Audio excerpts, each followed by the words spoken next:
Bismillah ar-Rahman ar-Rahim. Hello everyone and welcome to This Is Football. Welcome to a special edition stream, ladies and gentlemen, of one of your favorite shows on the channel. Husam x Tom Little is upon us, ladies and gentlemen. And of course, the main man himself is in the background. Actually, I'm the main man. The side man himself is in the background. Everyone watching us right now, or on the replay, because I know a whole lot of you guys like to watch us on the replay. Please do not forget to slap the like button. Don't forget to subscribe to the channel if you're ready to do so. Every single person watching us right now, please like the video. Please subscribe to This Is Football if you're ready to do so. Remember, tonight at 11 p.m. as well, we've got the A-listers coming up, so make sure you tune into that. And I will not trim my beard. If my beard is triggering you, then you can hold that. Everyone, like, subscribe. We've got SZOBOSZLAI to talk about. Mo Salah to talk about, every single different topic to discuss today. So, without further ado, everyone help me welcome the man, the myth, the legend, the icon himself, the man that is not wearing any shirt of any other national team or any other club today. Man like Tom Little's here. How are you doing, Tom, man? Hello. I'm all good, mate. I'm all good. The Reds won on the weekend, 3-0. Had a clean sheet for once. Nothing to complain about. That was our first clean sheet as well, I swear. Yep. First clean sheet of the season. And neither Virgil van Dijk or Canati played. That was our first clean sheet. That was our first clean sheet, and it was with Gomez and Matip. Are you mad? How is that possible? The three games that Virgil and Konate played, we had 0 clean sheets.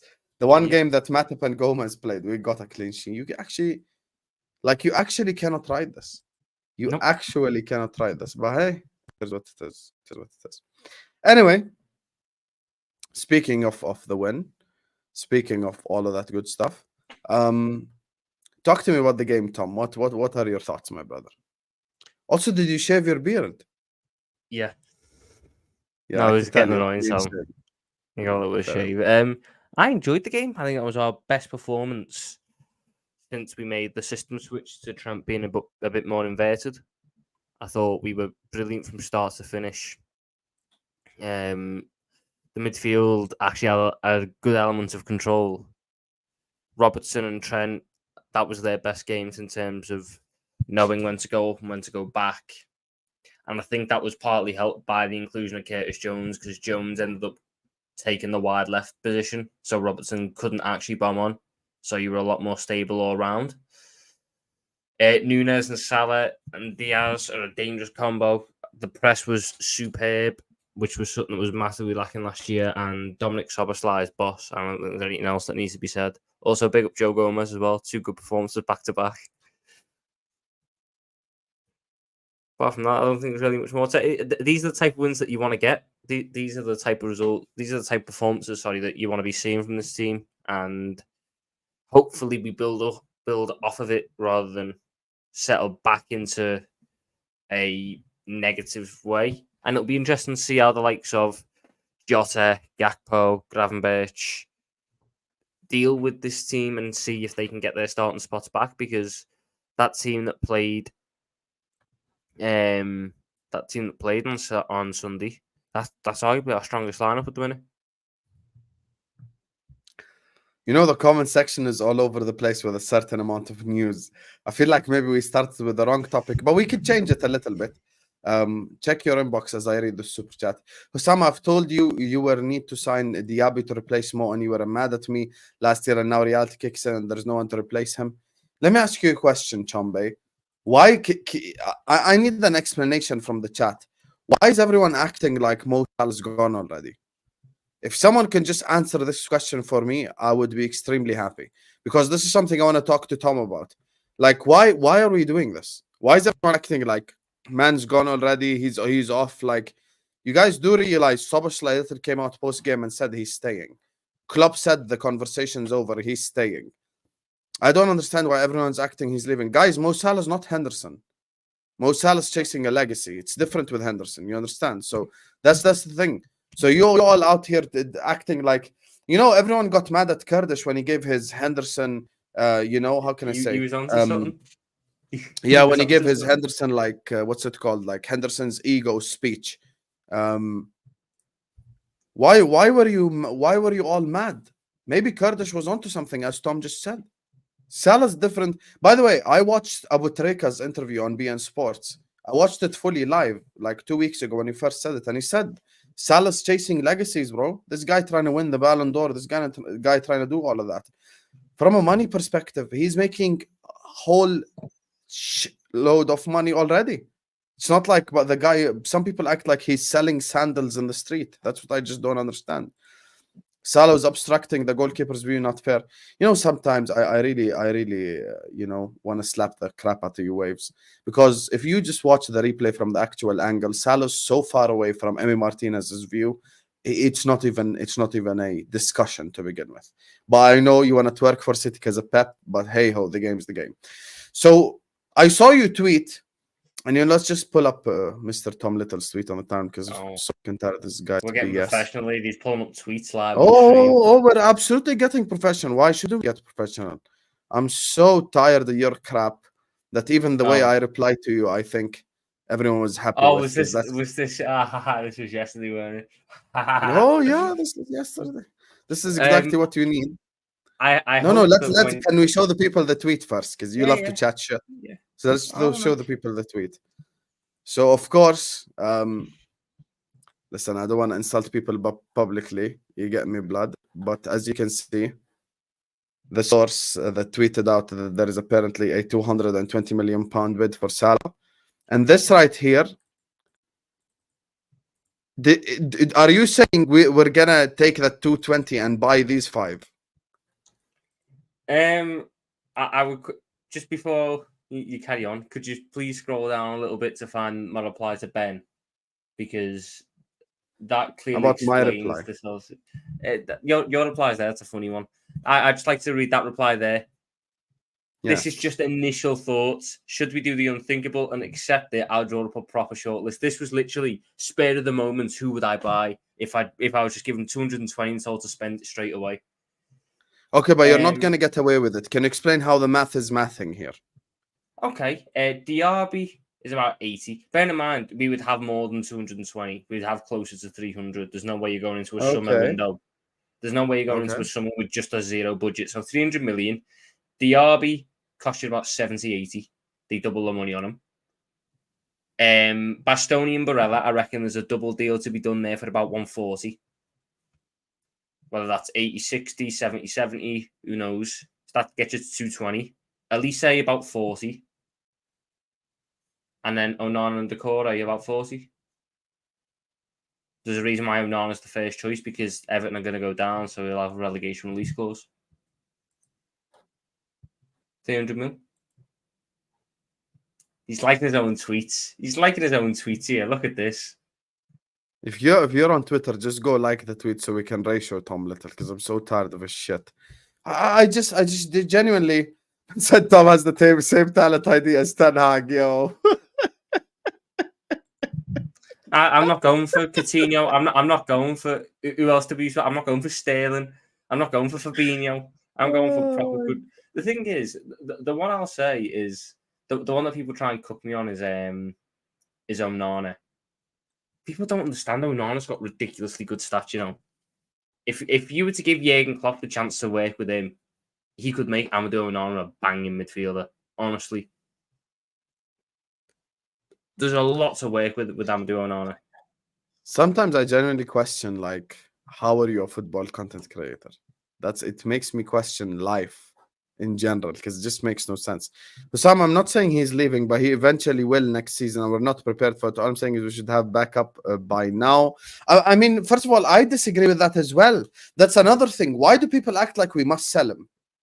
I just need an explanation to that point, and I will let it go. Why are can people stop acting like we must sell him, or like we must sell the club if we don't sell him, or something? We all stop acting like the guy needs to leave. Says who? Says who the guy needs to leave. Because I look at Mo Salah more like a Robert Lewandowski. I look more at Mo Salah like a player who would still be banging in goals even when he's 34, 35. This guy's still going to be banging in goals. That's what I don't understand. Like, we would still be banging in goals even when he's 34, 35. Also, the level of the response, the level the level of his kind of clout in the Middle East. Bro, this guy could be 38 and he's still getting an offer from Saudi Arabia. So it's not like he's ever gonna miss out on it. He's always gonna get an offer from Saudi Arabia. And there's so much for me to unpack here. Big up to Waves who says, I'm not working with Sam, just want consistency. I am being consistent. He wasn't in the keeper's line of sight, full stop. Tom, are we still waiting for Lavia? I can't lie. That's Tom's probably second biggest L after Mount over SZOBOSZLAI. That's the crazy. To be fair, is it an L though? Looking back on it now, is it an L? Because he hasn't actually played. Yes, because we have Endo. Don't try it. Don't try it. If Endo was so good, he wouldn't be the starting more appearances. Endo's made no one cares. He would have played for us. I don't understand why an ambitious team would want to sell their best player. The thought of selling him honestly triggers me. It triggers me as well, Nilutpal. And I want to say thank you, Nilutpal, Chombe, and Waves. Everyone, make sure you're hitting the like button, subscribing. 300 people in here. Minimum 150 likes. There's a lot to unpack from what Tom Little said. Number one, Bastoni and Barella are not going to cost 140 million combined, because that whole Bastoni hidden release clause thing is BS. I don't believe it, because just some random ITK on Twitter said it. That's absolute rubbish. Neither do I.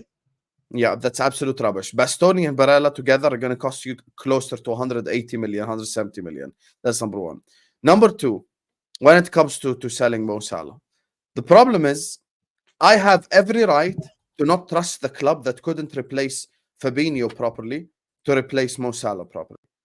This is one thing that I'm just being completely 100% honest and objective about. Guys, we sold Fabinho 2 months ago. Fabinho has not been replaced properly. I'm supposed to trust the club that could not replace Fabinho Tavares to replace Mo Salah correctly. Do you guys think that's normal? Do you guys think that's like normal in the head? Second of all, I went and I asked rival fans, like the likes of Spurs fans and Chelsea fans and others.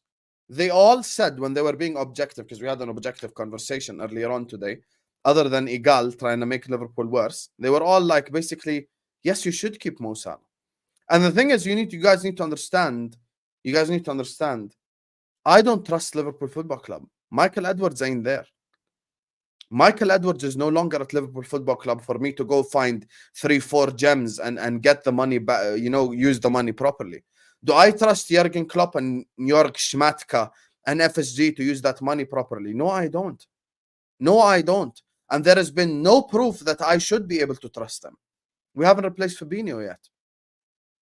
Players like that, you don't sell. And unless every single one of you has given up on the idea of winning a league title, every single one of you thinks that we can never win the league title again, then what's the point? What's the point? We're sat here as Liverpool fans acting like we're a top 4 club forever. We ain't no top 4 club. We've got the capabilities of winning the English Premier League.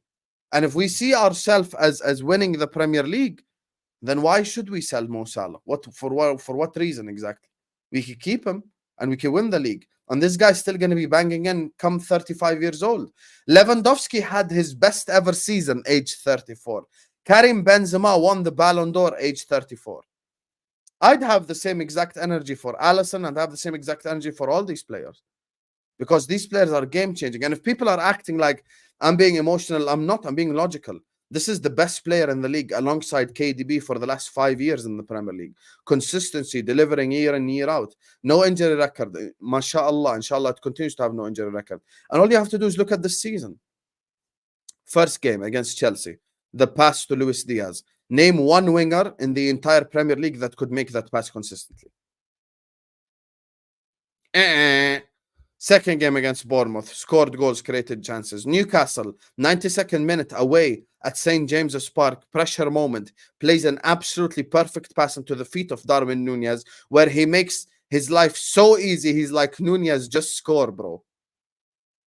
The last game we just watched could have had 3 assists just to Nunez alone. And I'm not talking about chances created where he passes it to Nunez and Nunez shoots. I'm talking about clear-cut big chances created where he made Nunez's life so easy. Just score the goal, bro.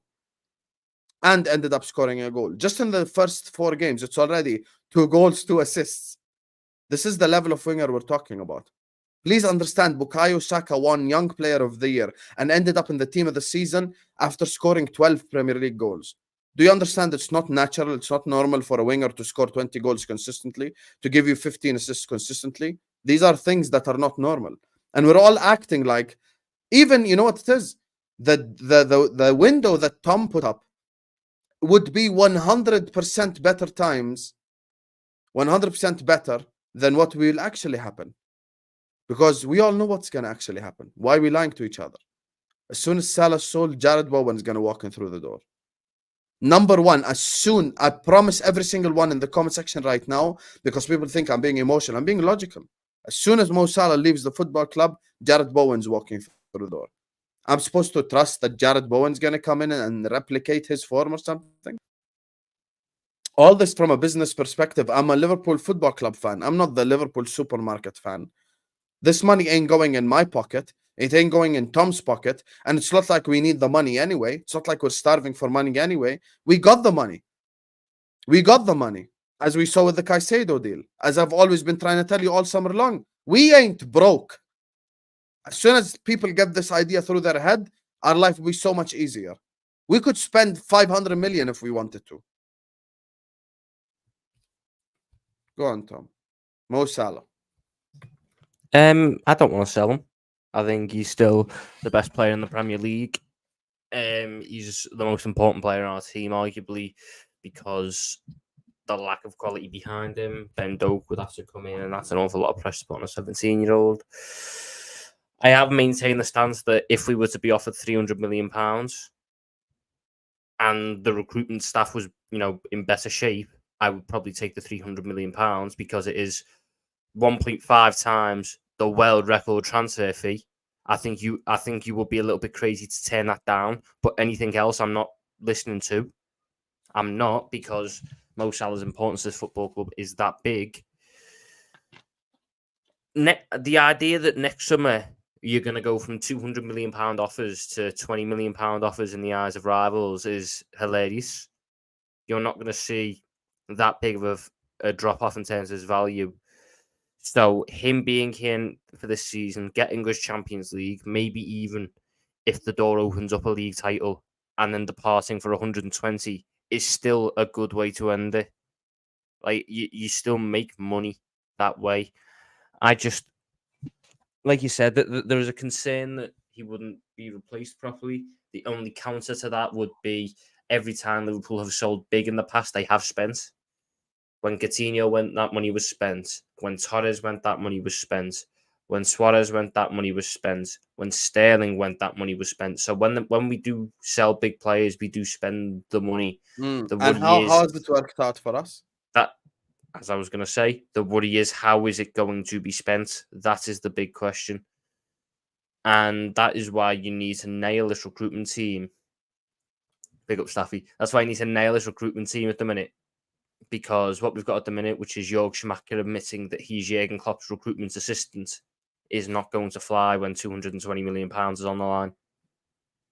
I barely trust Jurgen Klopp with 20, let alone 220. So that needs to be figured out, but I wouldn't sell him this season, especially not at this point when you can't replace him, unless it is major, major money that makes zero sense to turn down.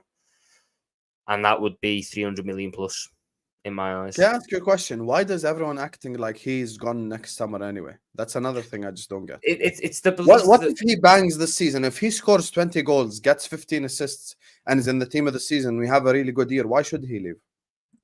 Maybe he doesn't. I think the belief comes from the fact that he signed that new contract last summer, and it was only a 2-year deal. So it's almost like he's always had one eye on his future, which I can't blame a footballer for per se. He's always had one eye on. Well, do you think that's more from the club giving him a 2-year deal than him personally? He would have probably signed a 4-year deal, in my opinion. I think the middle ground should have been a 3-year deal, but we haven't hit that point. And the fact that next summer he enters the final year of his deal again sparks the worry that the football club, if they can't get him to agree a new deal, or for whatever reason they decide they don't believe that he should sign a new deal, will cash out. That's the only reason. I think that's the belief anyway. That's the belief I've held, that next summer is the cash out summer for us because of how the football club operates. I as much as I think he deserves it because he's still playing like a 27-year-old, I don't see the football club offering a 31, 32-year-old another 2-3 year deal. Because no, that's not what I'm saying. That's not what I'm saying. I'm saying the contract that he signed, the 350 grand a week one. I think the period that the club gave him, that was from the club more than him. I think he would have signed a 4-year deal. Maybe he would have, and I guess we'll have to wait until he goes to find out, because that's when apparently fucking everything. Thing is, he's not even like declining or anything. You know, that's the thing. No. I think that's the thing though with us. We try to avoid, before number 14 ruined everything, we were trying to avoid the situation where you give a player a contract and then they fall off a cliff. That obviously went horribly wrong in the past couple of years because of number 14. But before, I think the big worry... between me and you, I'm so happy no one took number 14. I'm so happy. So happy. Leave that cursed number alone, bro. I know people are saying it was a 3-year deal. His contract was expiring in 2023, and now it's expiring in 2025. That is not 3 years. That's 2 years. It was marketed as a 3-year deal because he signed it in 2022. So it goes from 2022 to 2025. But he was in the final 12 months of his contract anyway. His contract wasn't up. So these are the things you've got to read through the lines of the PR. Ultimately, I want him to stay. I don't think there's a better winger on the market.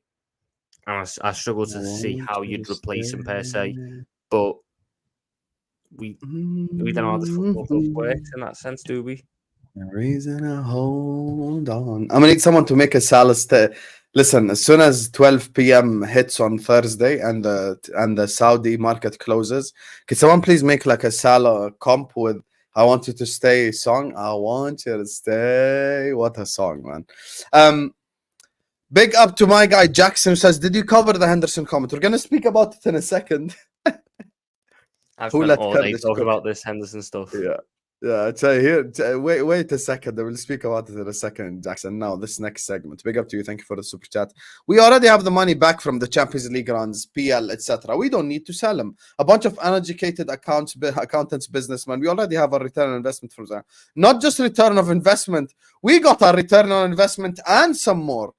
Because we paid 40 million for Mo, and we got 3 golden boots in 5 years. We got 2 Premier League players this seasons. We won it all. We got someone who was never injured, and inshallah will never be injured. That's what we got, Elman. So Elman, my brother, number 1, thank you for the super chat. Number 2, this is not like if we sell Mo Salah on a free, we already had like 300% return on investment on what we first paid. Because we made a 40 million pound player into a 100-something million pound player. And that's the reality. Let me throw a scenario to you, Sam. Because I've just thought of it then. Let's say we get to next summer. So Salah stays this summer. We get to next summer. And let's say we've come second. We've won the Europa League. And we won the FA Cup. Next summer, we get to the point of Salah's in the final 12 months of his contract. What do you do with him if come July he says, I don't know what I want to do yet. I don't know whether I want to sign a new deal or I want to look at I keep him. or whatever.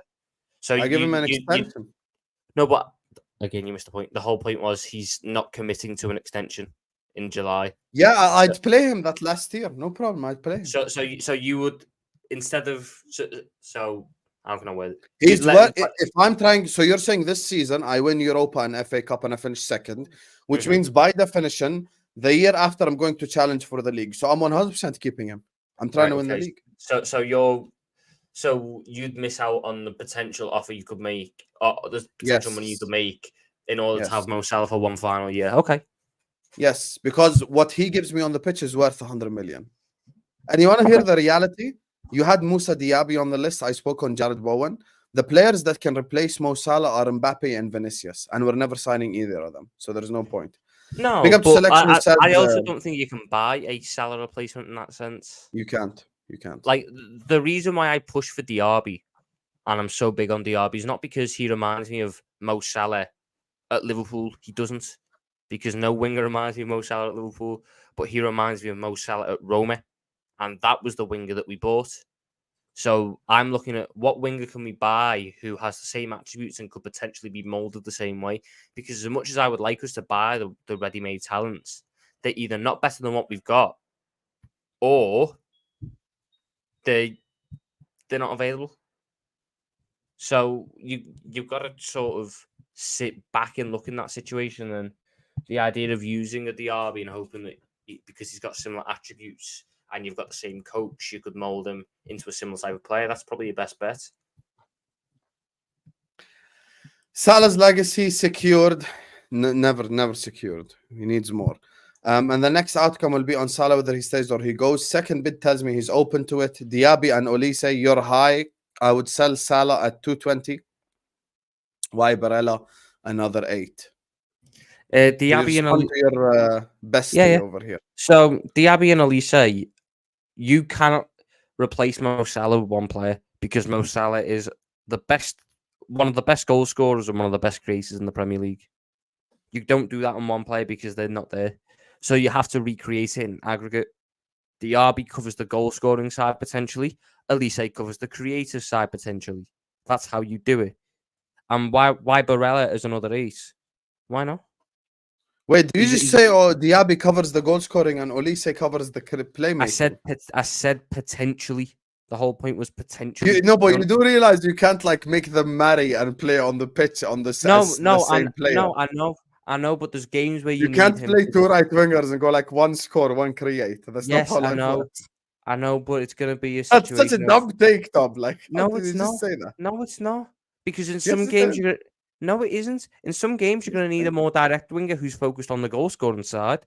In other games, you're going to need a little bit more of a creative winger. The thing with Mo Salah is and what happens when we sign Jared Bowen? When we sign Jared Bowen, we're fucked. Which is why I've not recommended him. Oh, okay. And so you're not. So you're going to look into this camera right now and pretend you don't know that we're going to sign Bowen as soon as we sell him. I don't think we are going to sign Bowen because I think we're going to get priced out. You're so full of crap, mate. No, Husam, he'll be on the shortlist. 100% he'll be on the shortlist. He'll be number 1 on the shortlist. Could you at least admit that? I think he'll be top 3 on the shortlist. Don't know if he'll be number 1. So who's number 1 on the shortlist then? I think it's between Diaby, Bowen, and probably that Bakayoko kid, to be honest. Like, are you okay, Tom? You do know we really like this Bowen guy for the last 4 years, like. Yeah, but look, let me put it this way, Husam. We liked Caicedo for how long? We've liked Bellingham for how long? We liked fucking Guimaraes for how long? Ultimately, when you get to the situation and we sit there having sold Mo Salah, do you think David Moyes is going to sit there and say, 50 mil for Bowen? Or do you not think he's going to sit there and 70? Go 90? I said 70. 70 mil? I don't think the club pays 70 for him. I don't. I think we would buy him for 70. See, this is the thing. This is my problem with this selection guy. He just doesn't get it. I've explained to him 100 times using logic, not emotion. He still says the same fucking thing, and it triggers me. When you keep saying long term, the next 4 years are long term. Salah's 31. He can play till he's 35 because he takes football seriously. He doesn't drink alcohol. He takes his body seriously. He stays fit. He stays healthy. This is a guy that's going to score goals and get assists 20 every single year until he's 35. He's a Robert Lewandowski. Why should I sell him? Once again, it's just people keep saying the same thing. Selling Salah is a great idea. Look at Kane at Spurs. Actually, Kane and Spurs is the exact example why you shouldn't sell him, because then you take that 40 million and buy Brennan Johnson. So I'm good, brother. I'm good. I think our club would do the same dumbass decisions. Teams who sell their best players are like Southampton, Brighton, etc. No disrespect. Big clubs like Real, LFC don't sell their players for money. We don't. If anyone's going to convince themselves that from a business perspective, this business perspective, that, then from a money perspective, we 100% do not need to sell them because we 100% have the money. We could spend the money. And it's just as simple as that. Husam acts like we've done shit business. Bro, who have we bought recently you've been unhappy with? We avoided buying the Core for 70. Why would we buy Bowen for 70? You talk nonsense. Who did we buy recently that I'm unhappy with? Who we bought recently that I'm unhappy with? Nunez, Carvalho, Calvin Ramsey. That's 3 the entire summer last year. This year, we bought Wataru Endo, who I think is an absolutely shit signing. We bought Ryan Gravenberch when we clearly need a 6 and a centre-back. No direction, panic mode, doesn't know what to do, and that's the club right now. If you can't see that, then God be with you. Your rival fans want you to sell him, tells you everything. Stupid to sell him now. Sell him next summer from position of strength. You'll be worse if you left. Absolutely. If we sell him right now, 200 million, 300 million, we'd be way worse. Way worse. And we'd be in an absolutely shit position. So I'm not trying to sell him right now. I need them to keep him. It's as simple as that. So, yeah. I really want to keep him, Felipe, man. ITKs like that GK fraud are so incredibly cringe. Listen, I'm not trying to start beef on YouTube in 2023. My new season, new me, is telling me, Husam, stop beefing people. But you know, it's just look. Sometimes, Brazy, all I have to say is, you know, let someone else do the talk. Someone said it in it, not me in it, but I agree with that person as well in it. But I didn't. I was not the one that, you know what I'm saying. We're always telling Klopp and FSG, look at the long run, but now we're not. If we sell Salah, we could get a top 6 centre back and replace Salah and get back up. But based on what logic? Can someone explain to me based on what logic? Based on what? Because ever since Michael Edwards left, we have not had a single good, complete transfer window. Think about it. Last summer, not this one, was a shit summer transfer window. Nunez and Ramsey and Carvalho that we loaned out, and Ramsey we loaned out as well a summer later. Nunez hasn't been consistent for us yet. And this summer, where we essentially signed 3 8s and a DM no one's ever heard of. So what are you basing your logic based on? And if you go to the players that we're actually linked with, then it gets more embarrassing. We were about to pay 70 million for Cheikh Doucouré that I never even noticed playing for Crystal Palace to begin with. We had Inacio in our face all summer long. We didn't sign him. Kim Min-jae was available for 40 million. We didn't sign him. Did we even look at a centre back? Did we even look at Bella Kotchap? We looked at no one. So I don't think your logic is not going alongside what's happening in the football club. If Michael Edwards were there, if we were making correct decisions in the transfer market, this conversation would be different. But we don't trust. This club is not the same club from 4 years ago. And you know, big up to Lisa. I'm not even insulting Lisa or anything. She says Chiesa. Chiesa has done 2 knee surgeries, 2 ACL surgeries last 2 years.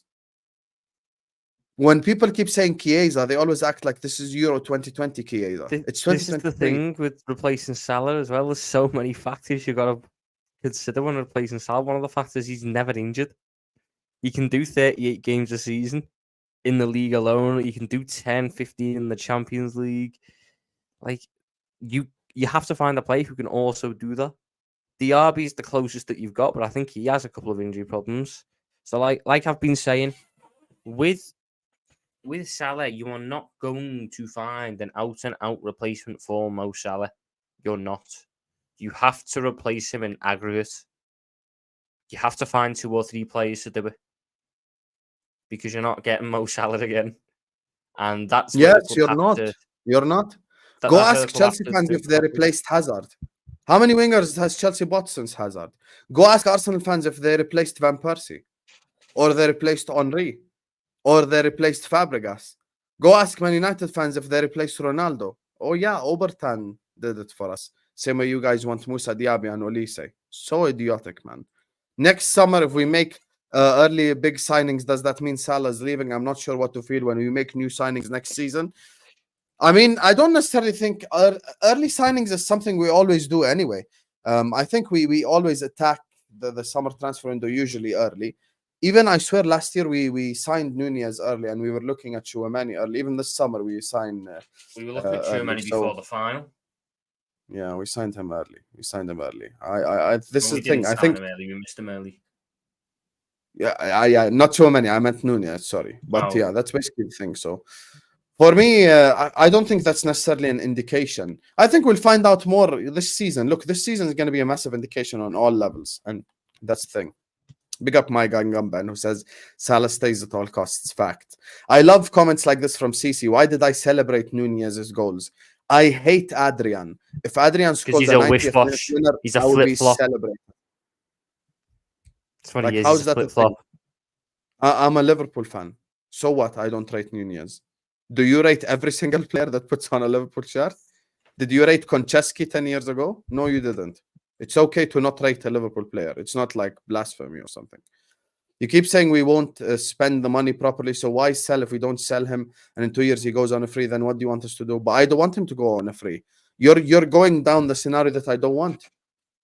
I want us to give him a contract extension. Same way I want us to extend Alisson. Same way I want us to keep our best players. Players like that don't come around often. And when you have a player like that who's consistent and is delivering and is showing zero signs of regression. By the way, Alisson's contract is going to expire 2 years from now too. Are you all going to run the same dumbass arguments? Oh, he's 33. We should sell him. No, because when the Alisson contract comes through, I'm going to say the same thing. I'm going to say the same thing that you guys are saying in the comments. Contract expires in 2027, doesn't it? Yeah. In 2 years. 3 years, whatever, Tom. That's besides the point. Yeah, so when he's 33, yeah, so when he's 3 years, when he's 33-year-old, 34-year-old, shall we sell him then? Shall we just sell the guy then because he's 34? No. Or shall I keep Alisson and do the correct thing? So, right, how old is Alisson now? Is he what? He's 30? I swear he's 30. Yeah, I think so in 4 years' time he'll be 34. I can't predict what he's going to be like in 4 years, but I'd hope. I can because he's the goalkeeper. I'd hope to think if he's at the same level, we don't sell him. Yeah, exactly. So age is not the be all and end all. If at 34 years old, Alisson is still for us, yeah. I agree, Husam. For the fans who watch it, we agree it's not the be all end all. But for the people behind the scenes, they believe it is one of the most important factors. And the sad matter of fact is, what happened with number 14 and the spiral that caused has actually only strengthened their stance, whether we like it or not. The one time we broke structure was when we went into a shit show. If we manage to build our way back out of it this year, and then we try and employ a similar structure, best believe they're not making that same mistake again. So okay. Any player, listen, any player who's 30 ain't getting a new deal. Because that was what killed us. Speaking of number 14, that's who I want to discuss next. Before we do that, big up to you, Pete. Regardless of our disagreements, listen, we can always disagree. All disagreements are welcome. A man like Tom is here for me to disagree. Big up to Brazy, big up to Amin, big up to Selection, big up to Elman, big up to Jackson, Nilat Pal, big up to Chombe, Felipe, Jaya Krishnan for the super chats. Make sure you're all liking, make sure you're all subscribing. I do want to move on to the Henderson topic in a second. Rather risk Salah's contract running down and the chance he signs a new deal. Losing him now or in the summer will set us back years. Facts. We can kiss the Champions League, Premier League goodbye and hello, Bo. And I agree with this completely. Thing is, people acting like we don't know the football club and how the football club operates. As soon as Salah walks through the door, Bowen is walking in through this door, man. We already know how we act when we get a whole lot of money. Would you Tom Little there? Tom Little mentioned Torres. We signed Suarez. We signed Andy Carroll. The guy that we actually paid more money for flopped massively. Go look how we spent the Suarez money. Lambert, Balotelli, Joe Allen, all these guys. Look how we spent the Sterling money. Benteke, Origi. I mean, Origi he came out clutch for us for certain moments, but did Origi perform like he was supposed to? Remember Origi at the World Cup? So these are the things that I always say. When a club shows you when the club shows you the colors multiple times, why should you choose to ignore it? Wow. Nilat Pal says, I love you, Tom, but your thought process is the same as FSG. Dito, I'll be honest. How? Because I've said I'd give Salah a new deal. Yes. I don't think they're going to give him a new deal. I'd give... There's another one I want to ask you about. Virgil van Dijk. His deal's up in 2 years. Are you giving him a new one? Well, when does it expire? Same summer as Salah's, 2025. Yes, depends on performances. If he still performs at the top level, extension, 100%. Why not? Me and you have the same belief. You keep your best players. You keep your world because you want to win, right? Yeah, it's not. I'm not of the camp of the only FSG stance I might have is if we get £300 million, I'm selling Salah because it's £300 million. It's 100 million more than the previous record. I think that is just mental money to turn down.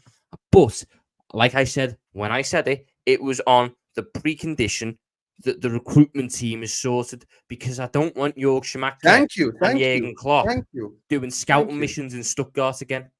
It doesn't work. You cannot ask Schmadtke and Klopp to replace Mo Salah. You can't. That's the thing. A big up to Teranga, by the way. It's not up to you. You're acting like he will 100% accept the contract. Alisson Salah is different because he's into getting generational wealth to play in a country like Saudi. Big up, love your videos. Love to you, Pete. Always listen. Disagreements are always welcome, and this is what we welcome. And by the way, Husam X Tom Little was formed based on disagreements, so I don't need everyone to agree with me all the time. Big up to Teranga as well, who sent in the super chat regarding the Salah situation. And look, after the super chat, I do want to move on to this Henderson thing, but here's the thing. When you say he wouldn't accept the contract, and you're talking about generational wealth, I'm from the Middle East. This guy has done a Vodafone advertisement in Egypt. Please go look at the numbers he's getting. This guy is making a bucket load of money anyway. Is the wealth in Saudi Arabia a whole lot? Yes, it is. But we heard, when I say Abu Trika, some people may not recognize him. Abu Trika is essentially the Samuel Eto'o of Egypt. He's essentially the Didier Drogba of Egypt. He's like the absolute biggest player, best player to ever come out of Egypt, and a top 3, top 5 player, possibly top 1, some say, to ever play in Africa.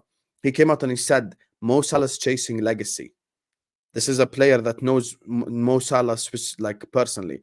Mo Salah's chasing legacy. Mo Salah is not a guy that's chasing money. 350 grand a week in Liverpool is more than like this guy's making money. This is the thing. So people also need to understand another thing, Pete. Even if Mo moves to Saudi at 35 years old, guy is still gonna get a massive bag. Like he's still going to get a whole bucket load of money. He could go there when he's 35. And I'll explain to you from a financial perspective. His shirt sales alone in the Middle East would probably cover the entire transfer. I would see kids in Jordan wearing the Al Ittihad shirt. Like that's how big his name is. So he's always going to get that offer to Saudi Arabia, whether it be 35, 36, 37, 38. So he's always going to get an opportunity. So that's the thing. And Tom is right. People need to understand everything in life, whether it be work, whether it be relationships, whether it be friendships, is built on trust. Did me and Tom Little trust Michael Edwards? Yes, we did. Do we trust Schmadtke and Klopp to make correct transfer decisions? No, we don't. If Michael Edwards was here, I promise you, me and Tom Little is going to have completely different tunes. Okay, give me the 300 million, because you know what Michael Edwards would do? I've got a perfect example of it. Sell Coutinho for 150, buy Alisson, buy Van Dijk. That's Michael Edwards. Jurgen Klopp is sell Mane, buy Nunez. Buy Carvalho, buy Calvin Ramsey.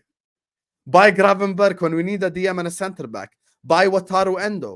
The thing is, Sam, that's not even true. What it is now is it's not it was Michael Edwards gets him. Now it's Jurgen Klopp gets Nunez. Then the scouting team gets Carvalho. Then Pep Linders gets Gakpo.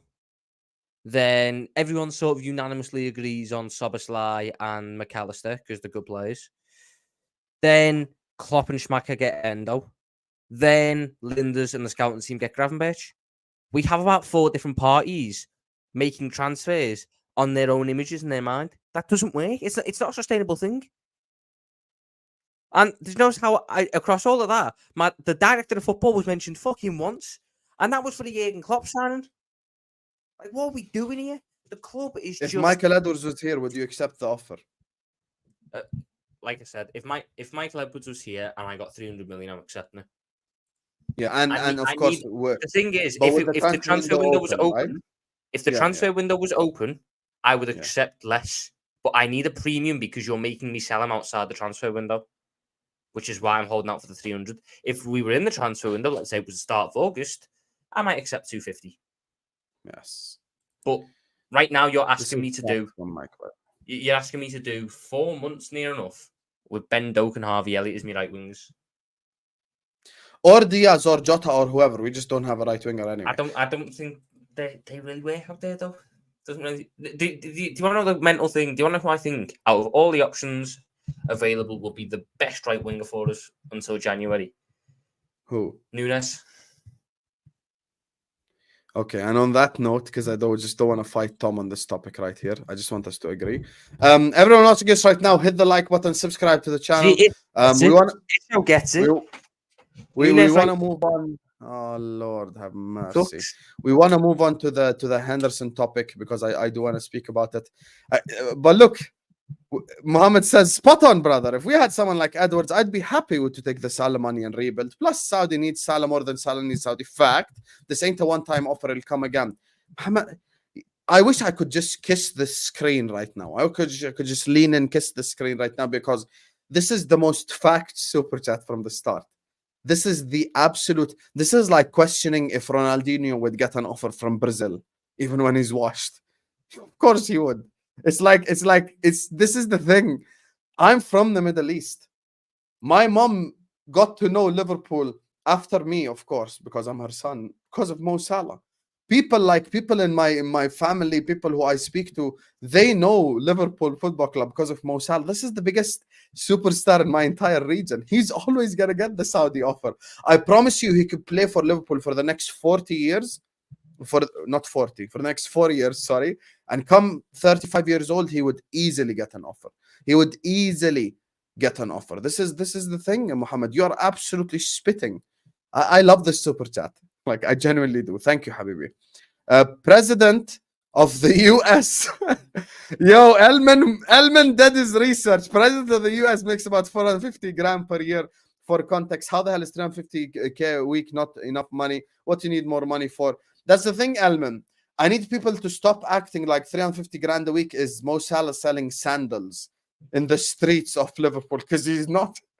It's not like he's walking around with a cart filled with sandals and underwear and going like, if you buy 3 boxes of underwear, you get 2 sandals on a free type thing. That's not what he's doing. Like, he's making a hell of money anyway, even with the ads and everything. And the businesses he got in Dubai that I've heard about. Oh my God. I'm a shameless Darwin sexual for life. 40 GA, no slander. Hey, if he keeps scoring goals, I will stop my slander. I promise you. Darwin on the right wing. I'm sorry, I cannot agree with that. So yeah. Liverpool is a small club. If Saudi bully us, we sell. I mean, technically, that's been proven to be wrong so far, because this is like the 500th offer we've heard about since the start of the summer. So that's my thing, XY. But thank you for the super chat. Anyway, Tom. Jordan Henderson, the floor is yours. I spoke about this a lot today on my channel. I had 2 separate videos because the interview was released in 2 parts, and there's lovely juicy parts to dissect them, both of them. First things first, it seems like Jordan Henderson has a severe lack of respect for Jurgen Klopp, which I think is an absolute disgrace. The snide comments that he's made throughout it, the whole like, I saw what Jurgen said the other day, and now he's got a squad he likes, so I guess he must have sold the players he wanted to sell. No fucking shit. But the big one for me, and it actually was in the second interview, it was a bunch of fucking FSG praise, which you know my thoughts on that anyway. But it was the most. For the people who don't know, Tom is actually FSG out as a local scouser, by the way. It's the most brain dead, lack of self-awareness thing I've ever seen. So Jordan Henderson says, I pushed for Bellingham. I thought we should have spent the money on him. But in the end, they have a structure. They have a plan. And if it doesn't fall within that, then they're not going to change for it because it has a knock-on effect. And it's great. So, Mr. Bryan, I can't seem to remember off the top of my head. I can't seem to remember which midfielder it was who in 2021 ran a PR spin. He ran a PR spin about going to PSG. Atletico Madrid. I can't remember which one it is, but that we broke structure for him. That was the. I know you fell for the PR as well, because I did. Oh, we all did, because we all fell for it. Like, we hadn't seen it before. We all believe that Henderson's going PSG. we all believed Diego Simeone had Marco Llorente. He had cocaine. He was like, no, I need Henderson. Oh, I need Henderson. Imagine Henderson at PSG, Tom. we all thought. One hoof to Mbappe, they'd sell him the next summer. No, Husam. I don't remember what it was at the time. Do you want to know what it was? It was PSG have seen how good Liverpool midfielders and they want to sign them. Do you remember? Because they got Wijnaldum in the same window. We were sitting there going, they've seen our world-class midfield. They want to pair up Messi with Hendo. But back to the point. So Henderson was the player who they broke structure with. Henderson was the player who has got us into this position that we are in now.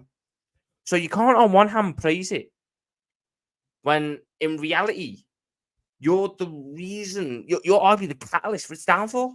You're the catalyst for why we're here. And the whole snarkiness and the whole, I never felt like I was wanted there this season. Tough fucking shit. And the other part that got me was when he said, I worked really hard before pre-season. I thought that would be enough, but when I came back, the feeling was still the same. What do you want the football club to do? Right, let me emphasize this again. What do you want the football club to do? See you boxing, see you running and going, right, we're not going to sell him then. No, the football club needs to see what you're like with the football before making a decision. So unless you have a YouTube channel where you're doing crossbar challenges and recreating goals so we can see what you're like with a football during the off-season, I can't tell, and neither can the football club. So just because you got an Instagram post with some inspirational quotes on a whiteboard, or you're boxing in your gym on holiday, that is not enough to secure your spot on the team after you were the worst performing midfielder last season. You were 7th choice. You were 7th choice going into this season when you were sold. 7th. Not 1, not 2, not 3. You were we could have played an entire different midfield before I'd even get to you. And to have the audacity to say you should have been a starter is a joke. Your ego, mental. Like I said, Kopish might be on something with the whole ego thing because it's a joke. Jurgen Klopp is the reason you have the legacy you do in football. Show an ounce of respect for that man, especially after he's almost tarnished his legacy by giving you that contract. Show an ounce of respect, because guess what? You didn't live up to the contract on the football pitch, did you? So at least live up to it off the pitch. But no. You've run and got your money in Saudi Arabia. You've tried to say it wasn't about your money, but we all know it was. I saw the other one today. Apparently he's on 130 grand a week only. That's it. Bollocks. Because he was on more at us. There's no chance he took a pay cut. There's no chance Jordan Henderson's moved to Saudi Arabia on less money. Bollocks. It's a shambles. It's an absolute shambles from a player who, I got on for his footballing ability because it was crap. He was crap in the past couple of years. His footballing ability was awful, but I always had respect for him because I thought he held himself well.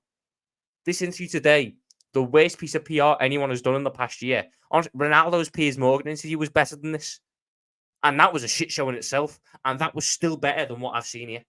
Joke, man. Absolute joke, man. I've said enough. Can you just expand on the Klopp comments, please? So he said, right, let me see if I can find them all again.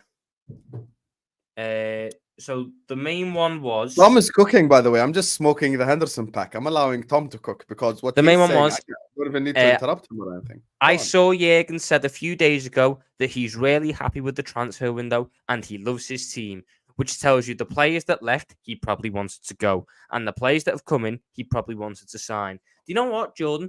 That is bollocks. Because guess what? We know Jurgen Klopp asked you to stay.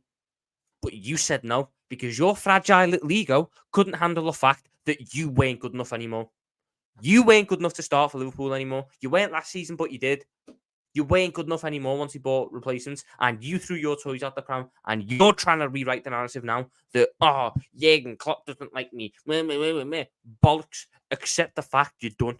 That's why you're in Saudi and not at Brighton, like a certain James Milner. There was another one. Because James Milner was also, Jurgen Klopp wanted to keep Milner. Do you notice how he left with grace and decorum? Do you notice how Bobby left with grace and decorum? Do you notice how Fabinho left with grace and decorum? I can go back further. Do you notice how Lallana left with grace and decorum? Henderson, he's trying to rock the boat because he can't handle not being the centre of attention anymore. He thought he'd be the big I am because he's, former Liverpool captain going to Saudi Arabia working with the Stevie G. I don't even get Aleti fact notifications. I don't know when they play. The star player, there's Moussa Dembele, who was linked with Everton this summer. That's their star player. Henderson isn't even the star. in a Saudi team which isn't even bankrolled. What are we doing here? There's another one. Where's the other one? Where's the other one? Where's the other one? Where's the other one? Because obviously it was split into 2 parts.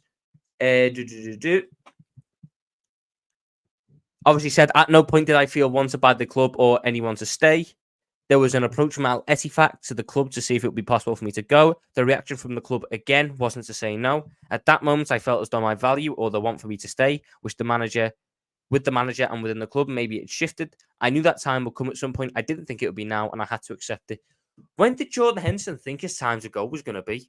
Because if he thought last season was acceptable by any sort of standards,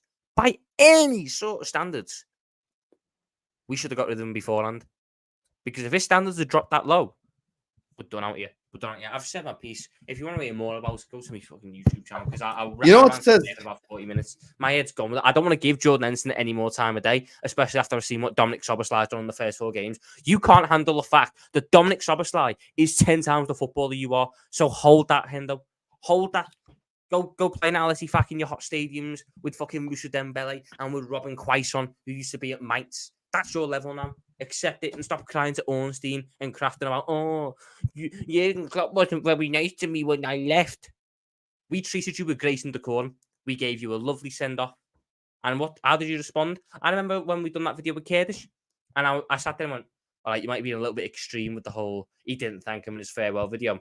But I don't blame him now. Kopish was on to something. Because it's bollocks. That man gave you so much of what you have. That man gave you so much of what you have. And you've basically tried to throw him under the bus and blame everyone but you.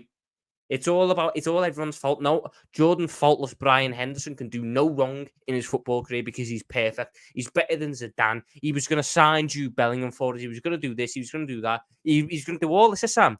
Yet he couldn't fucking press. He couldn't track back. He couldn't play a pass. What are we doing here? He's trying to rewrite narratives. I know what I saw. I remember what I saw. Unfortunately, I remember what I saw. So good riddance to you.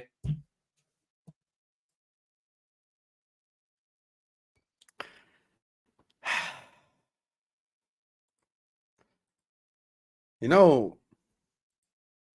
No, and also it's bollocks to the England stuff as well. He came up with some England stuff. Oh, I thought moving to Al Ettifaq would be the best chance for the England squad. Do you think Gareth Southgate's got a fucking DAZN subscription? Do you think he's flying out to Al Ettifaq, whatever that is, to watch Jordan Henderson versus Al Qaeda or whatever the teams are called out there? I don't know. Al Wahada. I think they're one of the ones with the cool badge. They're not funded by anyone. Al Wahada. Go watch them. Go watch Al Ettifaq versus Al Wahada. Gareth Southgate's going to be out there. Is he?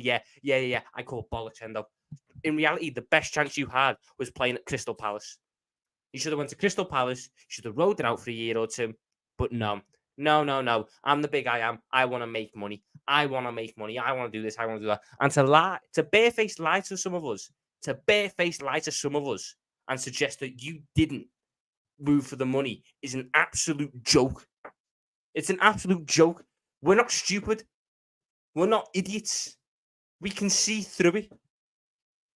Why else would you go to Saudi? He was doing all this thing. Like, oh, I hope I can be one of the leaders behind growing the Saudi league.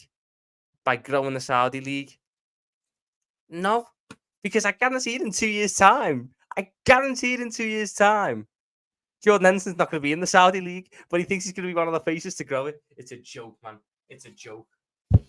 I've said my bit. Good riddance to him.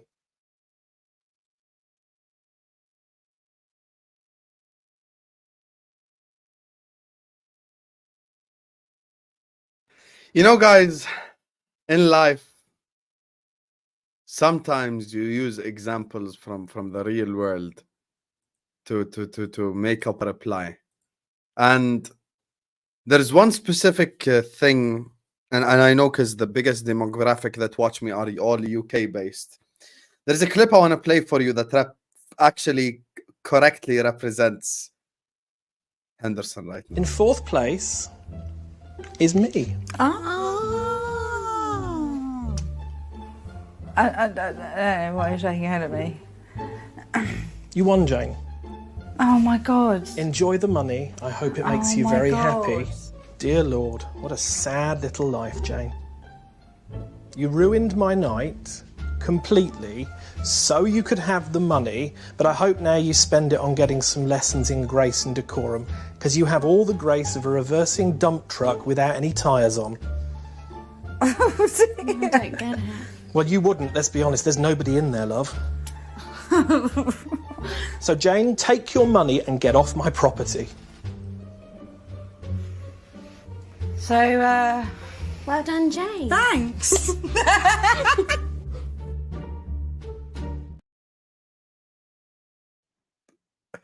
What a sad little life, Hendo. What a sad little life. Kurdish, on that video we did about Henderson, and me and Tom remember, because Tom just leaned back and listened, spoke for 22 minutes. And me and Tom did not say a single word. Kurdish was onto something when he was talking about Henderson. What a sad little life, Hendo. What a sad little life. You know, I told Tom I don't want to talk about this subject because it's political and you don't do politics. I always say, in life, there are two types of people. People who chase the money and people who are people of principle. When I get contacted, I'm going to say this story again because it triggers people and I want to trigger them again because it triggers all the right people. When I was contacted by the gambling company to sponsor my channel and sponsor certain spaces, I said no, because I'm a man of principle, because I do not support gambling. If he really truly believed the things that he believed in when he was in the UK, he'd believe them all over the world. He should have not taken the money since he's such a man of principle. But Jordan Henderson is not a man of principle, as we can see. Because what is actually the purpose of this interview? Tom Little gave us all the quotes. He spoke on the interview. He gave us his opinion. I want to take it 2 steps back and just genuinely ask, what is the actual purpose of this interview? What does this interview even achieve? Is there any objective thing that's going to come out of this interview? So, okay, you're going to act like you were mistreated by Jurgen Klopp? Jurgen Klopp actually gave you 500 million opportunities, even though everyone in the comment section can agree, you stank up the pitch the entire year last year. The entire year. This is the things that I always talk about. Sometimes listen to the crazy people, because the crazy people are onto something. Kurdish is a crazy man. He'll tell you that himself. But he was onto something when he spoke for 22 minutes that day. Because Jurgen telling Henderson that he's going to be the 4th choice, 5th choice, 6th choice midfielder, whatever it is, triggered him. But the reality is, your ego means nothing to me. Your performances are what matter. And your performances have dipped to the point of no return. And on top of that, after attacking Jurgen and after saying that he didn't feel wanted, you come out and you defend the ownership. Finally, nail in the coffin for me. Of course, you're going to defend the people that gave you 300 grand post 30 years old while you were absolute rubbish. You should thank the manager that co-signed you getting a contract, because he went against the entire club to give you a contract age 30. You actually convinced the entire world, me included, that Atletico and PSG were interested. If we were to sell Henderson that summer, he would have probably moved to a Palace or a Brighton or maybe a club like that. The absolute maximum level that Henderson was getting was probably at Tottenham Hotspur. That's the maximum I could think. He was never ever going to get any level higher than that. This is the same player that we all convinced ourselves is going to move to the best of the best. And of course, right on schedule, right on cue. Hendo PR hits the entire world, ladies and gentlemen. Oh, and by the way, guys, Henderson's only on 130 grand a week. If you believe that Jordan Henderson is at 130 grand a week playing in Saudi Arabia, then you are a dumber person than a 3-year-old, because there is absolutely no way you believe and Tom Little touched on it. Henderson took a pay cut to play in Saudi Arabia. Henderson might have taken a pay cut to play for you know, maybe for Henderson Real wouldn't have Madrid. even taken a pay cut with us. Exactly. That's also true. No, but you know what it is? I'm going to give him the benefit of the doubt. Maybe he would have taken a pay cut to play for Real Madrid, for Barcelona, for a club like that. You know? I know. Sorry, I forgot. In 2021, he was wanted by all these top stars. Sorry, that was of course. Sorry. Like Yeah. At Real Madrid, he would even. I have a bid more for Jordan Bryan Henderson from all of Europe's elite. Yeah, he'd be a kit man at Madrid. So that's maybe where he take a pay cut. You're telling me you took a pay cut to play for Al-Ittifaq? If we know the truth of Sam, we all know that in reality, Real Madrid's plan was get Jordan Bryan Henderson in the summer of 2022. We don't need Tchouaméni. Us giving Henderson that new contract is what made them get Tchouaméni. That's what it is. We've cracked the plan. We've cracked the plan. We've cracked the Henderson PR. And you know what? I'm going to go back to something else.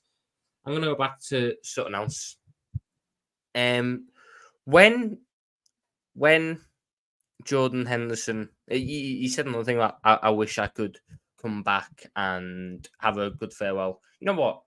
I wouldn't be opposed to it, but I don't think he's going to get as nice of a farewell as he thinks he will do because of what's happened today. I think he's lost a lot of good grace in the fan base today. It's really disappointing from someone who was so highly thought of for how they conducted themselves and everything, and it is a little bit of a shame. But you live and you die by what you're saying. For all these people who were saying that, remember the people that were saying the Caicedo bid was FSG PR. This is what PR is. This is what an attempt at PR is from Jordan Bryan Henderson. It's not very good PR. It's really not. But this is what PR is. So the Caicedo bid wasn't PR. It wasn't. I would love to be a fly on the wall. You know what? I'd love to be a fly on the wall in the office between Hendo and his agent or whoever greenlit this interview, because he must have thought he was going to get like some heroic response or something. I don't think I've seen anyone agree with what he said. Okay, fair enough.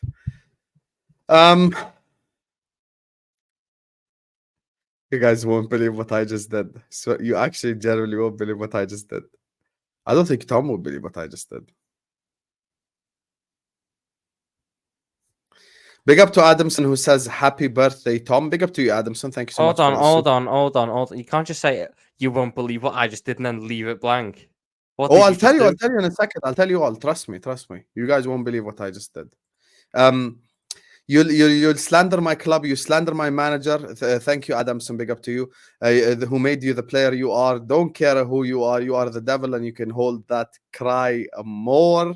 Very strong words there from Nelatpal, and can lie. He's spitting right there. You can't. If you're a Henderson, you just cannot slander. You just cannot slander Klopp by definition. Big up to my guy, Redline of Teranga. Thank you so much for all the support. Number 14 bulked up my summer just to be shipped out to Saudi. Boxing and that, just to go to Al-Ittifaq. Let's go, you guys. Thank you so much, man. Big up to Mohammed who's saying facts. This was while Tom was speaking. I can't lie. When Tom speaks facts, he does speak facts. Today we've agreed on a lot. Big up, Muhammad. Husam, I ordered a robo kit, no longer flip-flop. Please tell me you use DH Gate and you bought a fake one and not put money in FSG's pockets. Please. Don't do that, please. Henderson is a bum. Big up, guys. That's a listen. Short and sweet super chat there. Henderson's a bum. Facts. Big up, guys. Thank you for the super chat. Big up to you, City, man. Number 14 upset because he didn't get the farewell Bobby got. You know, people who watch the NBA will know this moment I'm about to mention. Draymond Green telling Paul Pearce, "You ain't Kobe. Hey, Hendo, you ain't Bobby. You ain't Bobby. You ain't gonna get no damn farewell tour." And you know what it is? Firmino left while he was actually good.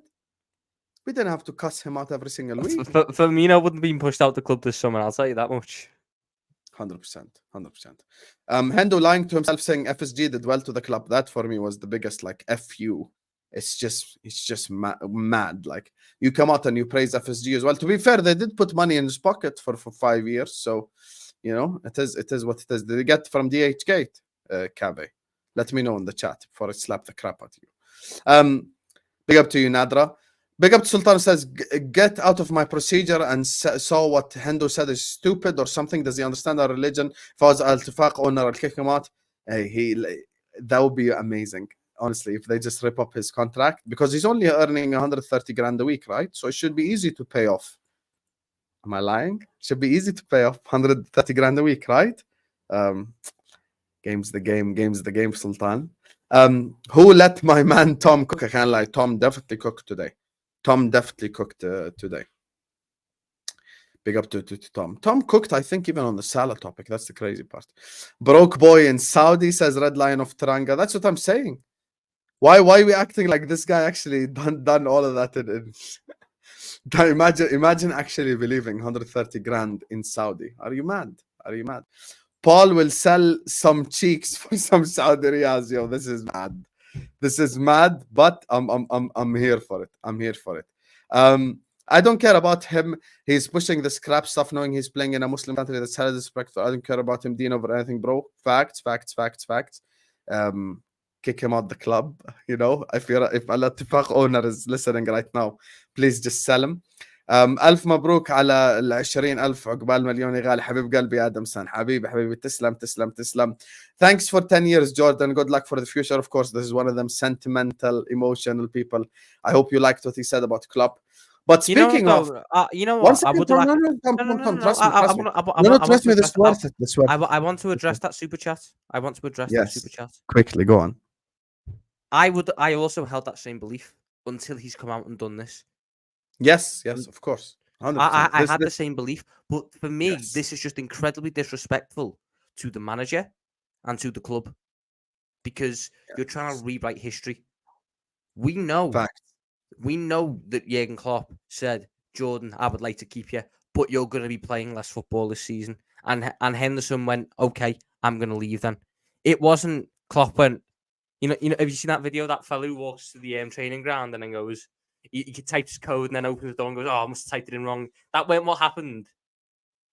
We would have kept him round, but he didn't want to accept being a bit part player, which is fine. Again, had really no qualms with that.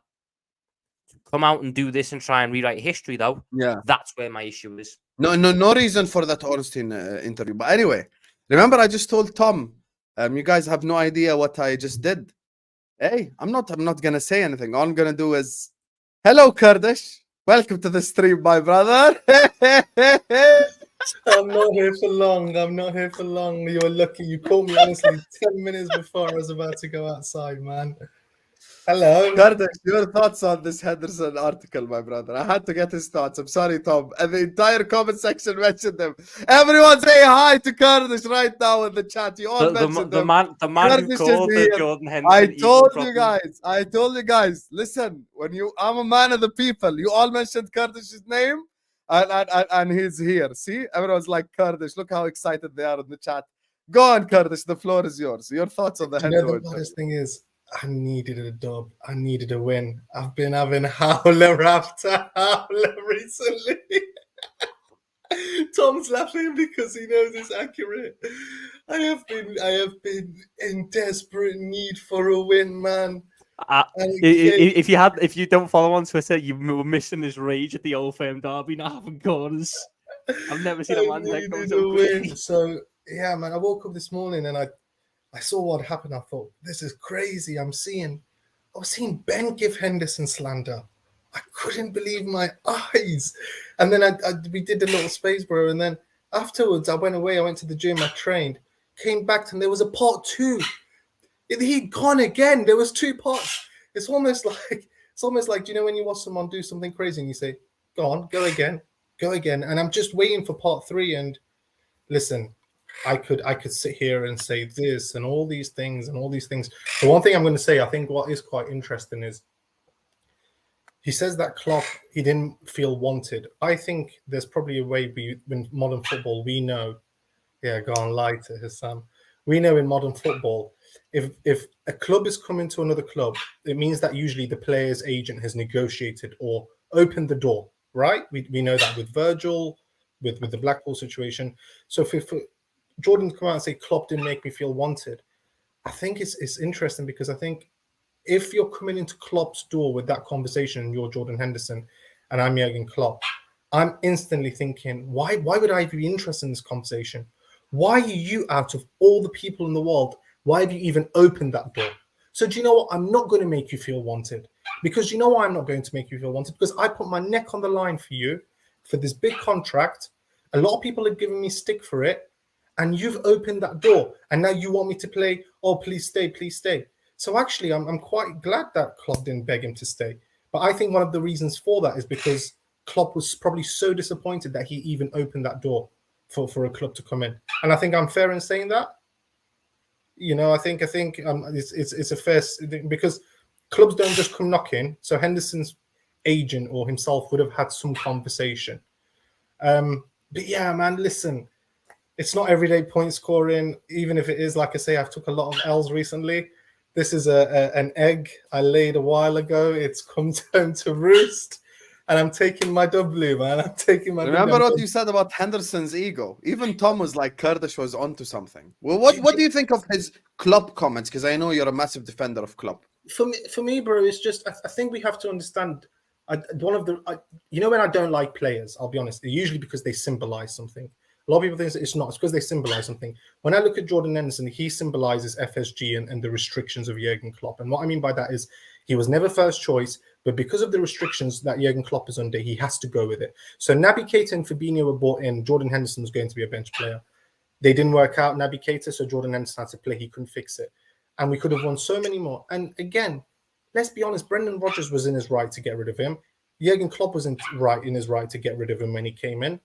He owes everything to him, bro. He owes everything to him. And he doesn't. Yeah, I know. And he doesn't. Listen.